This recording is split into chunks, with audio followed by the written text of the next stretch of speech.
Xin chào 500 anh em, chào mừng anh em đã quay trở lại với Anime Wiki. Trong chương 262 Black Clover, sau cuộc trò chuyện đầy mùi mồ hôi và nước mắt, Asta cùng Nash đã quyết định đưa nhau đến cuộc họp các đoàn trưởng Clover vào rạng sáng. 6 tháng trước khi Asta đến Heart tập huấn, Juno đã đứng ở Hage mắt nhìn về xa xăm, trông ngóng ngày đồng dâm trở về. Nhưng có lẽ họ chẳng thể ngờ cuộc tái ngộ lần này lại diễn ra trong hoàn cảnh vô cùng đau đớn. Đó là cả hai người gặp nhau để tìm cách cứu đoàn trưởng của họ. Black Clover 263 tiếp tục mang đến hàng loạt thông tin thú vị về Nash, về Killer Force và về Hắc Tam. Ngày hôm nay hãy cùng Anime Wiki tìm hiểu những điều đó nhé anh em.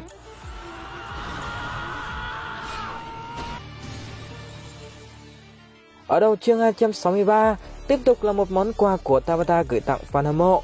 Đó là danh sách top 10 nhân vật yêu thích nhất của Black Clover, dựa trên kết quả từ các cuộc trưng cầu dân Ý ở Nhật Bản. Asta, Yami và Charlotte lần lượt xếp ở 3 vị trí cao nhất trong danh sách. Cơ mà tin tớ đi, tớ chẳng quan tâm gì đến bà Charlotte trong bức ảnh này nốt nà ra sao đâu anh em ạ. Đi sâu vào nội dung chính thì 263 vẫn tiếp tục xoay quanh sự xuất hiện của Nash và Asta trong cuộc họp khẩn cấp của các đoàn trưởng. Việc Nash xuất hiện đã khiến những pháp sư mạnh nhất Clover ngay lập tức chú ý. Họ tập trung vào vị pháp sư mắt híp lạ lẫm đến mức quên luôn thắc mắc về cánh tay phải kỳ dị của Asta. Và dĩ nhiên con người thường đề phòng những thứ mới lạ. Ngay khi Nash xuất hiện, Charlotte, Nogel và Jack ngay lập tức chuẩn bị các đòn tấn công. Để ổn định tình hình, Nash đã triệu hồi 4 ác ma vô cùng bí ẩn và chúng ngay lập tức khống chế các đoàn trưởng.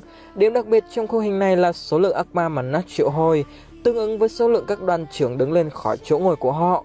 Điều đó gợi lên cho chúng ta một suy nghĩ rằng rất có thể 4 ác ma kia cùng với Gimodelo ở chương 262 không phải là con số ác ma cuối cùng mà Nash sở hữu.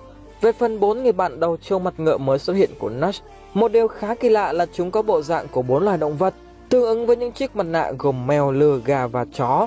Nash là cái tên được lấy theo tiếng Đức, và 4 con vật kia lại khiến tớ liên tưởng đến một câu chuyện cổ tích khá nổi tiếng ở Đức, có tên là Nhạc sĩ thị trấn Bremen. Đó là câu chuyện đề cập về 4 con vật chó, mèo, lừa, gà đều đã lớn tuổi và đến giai đoạn hết điện cạn nước, không còn sức lực để cống hiến cho chủ nhân nên đã bị những người chủ ruồng bỏ. Biết được điều đó, 4 thanh niên đã bỏ nhà ra đi, tình cờ gặp được nhau và cùng rủ nhau đến thị trấn Bremen để trở thành nhạc sĩ. Sự trùng hợp đáng ngạc nhiên của câu chuyện trên với 4 ác ma xuất hiện trong Black Clover 263 khiến ta nghĩ rất có thể trong chương này, một lần nữa Tabata đã mượn ý tưởng từ Tây Phương. Điểm nổi bật của câu chuyện cổ tích trên là những loài động vật trong đó đều đã không còn giá trị khai thác và bị chủ ruồng bỏ. Vì vậy rất có thể 4 ác ma kia cũng như vậy. Nói cách khác, chúng là những sản phẩm bị đào thải từ quá trình thử nghiệm ác ma của Hắc Tam. Từ khi xuất hiện chúng ta luôn có một câu hỏi, đó là làm thế nào Hắc Tam có thể sở hữu những ác ma cao cấp và rất mạnh mẽ như vậy. 4 ác ma kia chính là manh mối để chúng ta biết được. Rất có thể nhóm Dante đã trải qua rất nhiều cuộc chọn lọc để tìm kiếm sức mạnh. Lucifer, Megicula và ác ma trên người Zenon là sản phẩm ưng ý nhất của chúng. Còn những ác ma đeo mặt nạ này chính là những kẻ bị ruồng bỏ vì đã không còn giá trị để Hắc Tam khai thác. Trong khoảng thời gian hoạt động gián điệp ở Space, rất có thể Nash đã tìm được chúng. Khi nhận thấy sự xuất hiện của Nash khiến nhiều người bất ngờ, Julius đã giải thích cặn kẽ cho 800 anh em trong cuộc họp rằng Nash là đàn phó của Hắc Bộc Ngưu, người được cử sang Space để làm nội gián. Tuy nhiên ngay sau đó Julius cũng nói rằng ông không biết Nash cũng là một ám chủ ác ma. Có nghĩa là giống với Julius, Yami cũng sẽ không biết về điều đó. Tiếp theo trong hồi ức của Jack, đoàn trưởng này nhớ Nash từng là một ma pháp kỵ sĩ hoạt động trong hưu sống đoàn và anh ta dường như rất thân thiết với Yami. Jack cũng khẳng định trước đây Nash sở hữu một ma pháp khác với thời điểm hiện tại. Điều đó có nghĩa là pháp sư này đã trở thành ám chủ từ khi sang Space ăn năm và anh ta từng hoạt động trong hưu sống đoàn. Cho đến thời điểm này, cái tên hưu sống đoàn thực sự gắn liền với rất nhiều tên tuổi trong làng pháp sư Clover, gồm Julius, Yami, Yara, Ryu và giờ là Nash. Và giờ đây dù đã không còn tồn tại, nhưng hưu xóm đoàn vẫn thể hiện sức ảnh hưởng khi 3 người từng hoạt động trong quân đoàn ấy đều liên quan trực tiếp đến trận chiến sắp tới. Tuy nhiên thứ khiến chúng ta chú ý nhất đó là Nash đã nói rằng anh ta đã chết rồi. Thực sự rất bất ngờ, câu nói này của Nash đặt ra cho chúng ta hai hướng để suy nghĩ. Đầu tiên là anh ta đã thực sự chết, ký ức và hình hài kia từng là của Nash nhưng kẻ ở bên trong không còn là anh ta nữa. Trước đây khi phân tích chương 261, lúc quan sát bàn tay của Nash, tớ từng nhận định rằng bàn tay khô khốc kia tạo ra cảm giác anh ta chỉ là hình nhân và bản thể gốc hiện không có mặt ở Clover. Rất có thể sau khi nhận nhiệm vụ đến Space để do thám, Nash đã bị Space phát hiện và giết chết. Nhưng anh ta tình cờ được Gimodelo cứu sống và tiếp tục bám trụ ở Space suốt chừng ấy năm không về. Hướng thứ hai từ câu nói anh ta đã chết của Nash Đó là pháp sư này đang ám chỉ đến việc để phát huy tối đa sức mạnh ác ma, con người phải bỏ đi phần nhân tính, đồng nghĩa với việc Nash trước kia đã chết và hiện giờ anh ta là kẻ đã vứt bỏ đi tất cả. Trước đây trong trận chiến với Asta ở biên giới, Dante cũng từng nhắc đến vấn đề ấy và hắn ta thậm chí còn tìm cách làm cho Asta bỏ đi nhân tính nhằm thức tỉnh trạng thái sức mạnh mới. Theo nhận định của tớ thì suy nghĩ này có vẻ hợp lý và chính xác hơn, bởi Nash từng nói với Asta về giấc ngủ, người đã chết rồi thì cần gì ngủ anh em nhé. Bên cạnh đó, trong chương này chúng ta cũng biết thêm về một sự thật thú vị nữa, đó là cũng giống như các thành viên khác của Hắc Bộc Ngưu, Nash cực kỳ căm thù cái ác. Đó cũng chính là lý do anh ta cương quyết muốn tiêu diệt Hắc Tam. Điều đó rõ ràng giống với Asta. Tuy nhiên sự căm thù của Nash nguy hiểm đến mức anh ta không muốn thấu hiểu kẻ thù, không muốn biết chúng suy nghĩ những gì, tất cả đơn giản chỉ là muốn tiêu diệt kẻ thù mà thôi. Anh em có nhận ra sự khác biệt không? Đối với Asta, dù cực kỳ căm ghét những kẻ tàn ác, nhưng sâu bên trong cậu luôn có sự quan tâm nhất định đến suy nghĩ kẻ địch. Cái cách Asta thức tỉnh Mars, Laros và Partry đã thể hiện rõ điều đó. Đây cũng là chi tiết khá thú vị về con người của Nash, giúp chúng ta hiểu rõ về nhân vật này hơn. Sau ăn trao hỏi bằng ác ma, Nash đã đi thẳng vào vấn đề. Dựa trên kinh nghiệm nhiều năm ăn rông nằm rè ở Space, anh ta chắc chắn Hắc Tam sẽ thực hiện nghi thức triệu hồi Killer Force trong lâu đài Space.